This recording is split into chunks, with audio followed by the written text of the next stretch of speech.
present. The state has the right to open and conclude.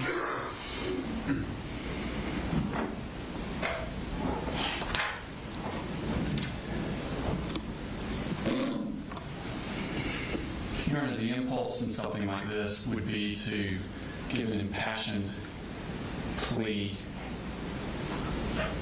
but I can't match the eloquence of the victims when they spoke on Friday, and I cannot comprehend the depths of their loss. So I will leave that with them, because I think they touched on it perfectly. But I do want to talk about Mr. Gray. I think it's become abundantly clear through the state's presentation of evidence that the ultimate goal of all of his actions and his underlying motive was to be famous, not in the sense that we adults think of fame, but specifically famous and popular within this subculture community known as the TCC. He self-identified as this, and he was an active, exuberant member of this group.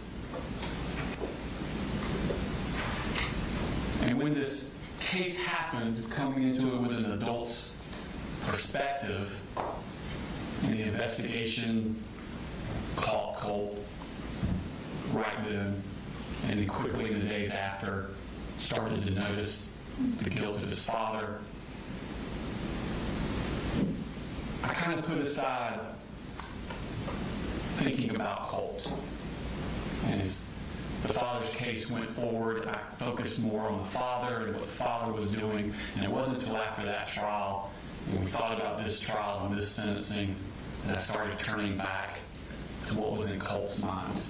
And I'd always just assumed that he was just this kid, had a bad upbringing, got wrapped up in this adoration of school shooters, and then he went and did this horrific act. And I just assumed that his response was, "Oh my God, what have I done?" And it wasn't until this summer when I started digging into what Colt was thinking that the horror of what happened is not even the end of it.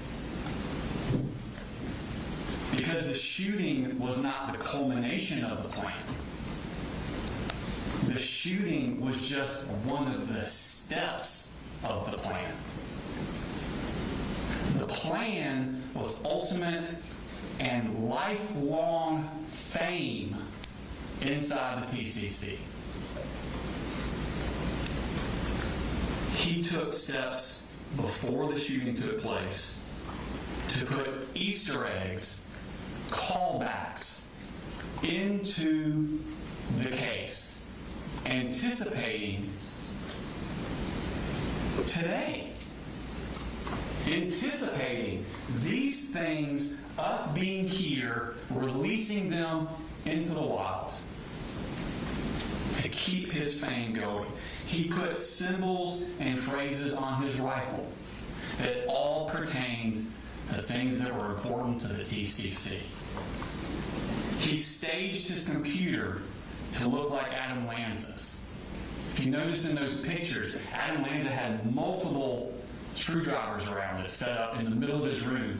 He had multiple screwdrivers set up in the middle of his room and the hard drive open, exactly like Adam Lanza's. And it's not a coincidence, because you heard in his jail call him say, "Wait till the crime scene photos of my room are released."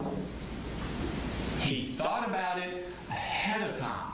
The day he's doing the shooting, and he's supposed to be so lost in his mental illness, he has enough wherewithal to stage that in anticipation of the day in the future when they would be released. He sends the same text messages minutes before the shooting that Nicholas Cruz sent minutes before his shooting. someone who's in some sort of uncontrollable emotional breakdown. He is still calculating up to the second of the shooting. He places his notebook on the desk to be found with all of those Easter eggs, referring back to Nicholas Cruz, Adam Lanza, James Holmes, because he knows they will be released at his trial. And then the shooting came, the next step of his master plan. Jason Smith interviewed him within the hour of the shooting.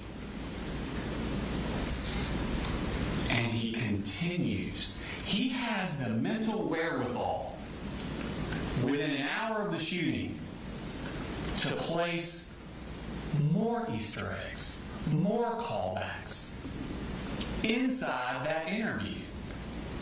The purple gloves. He must have said the word purple 5-6 times. Calling back to Kyle Rittenhouse. Telling them that he called the hotline.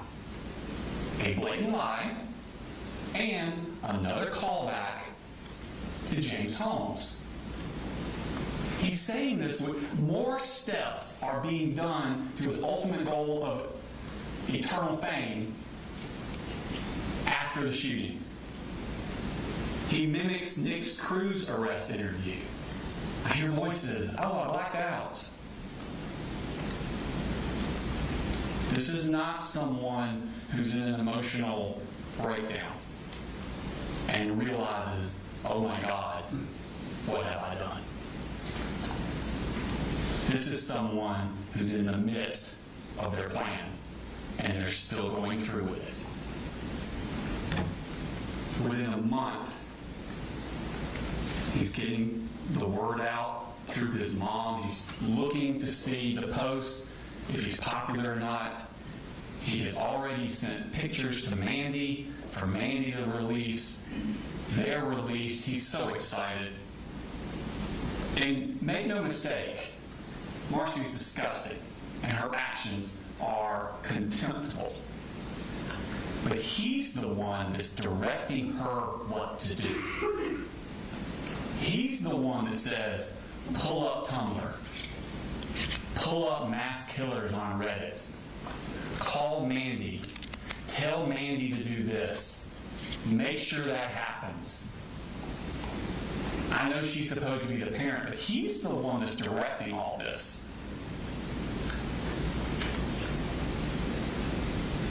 On the day of his court hearing in May of 2025, 9 months after the shooting, he came into this courtroom for a hearing where the weight of what he has done is supposed to fall upon him. And he's supposed to contemplate his rehabilitation, his sentencing, what is going to happen to me legally that day. But what does he do that night when he gets home? He's back on the internet, back in the TCC, concerned about what those people in the TCC think about his hair. And he's saying, get the word out. I'm going to grow my hair back out because they liked it longer.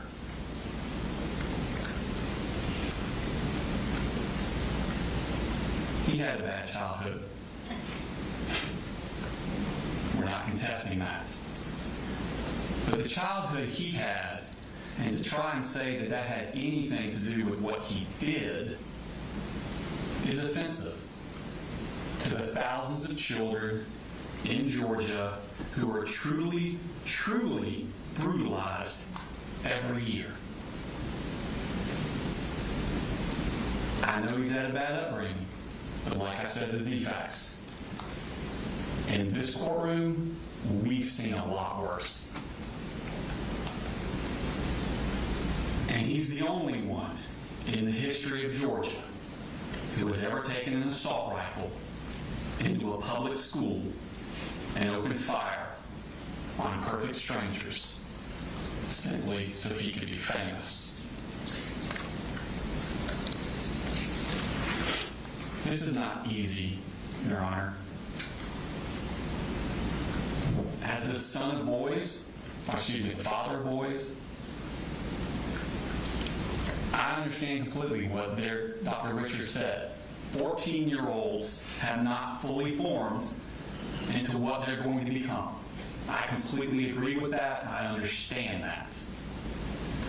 But we've seen no evidence he has any ability to develop a conscience or any ability to ever fully value human life.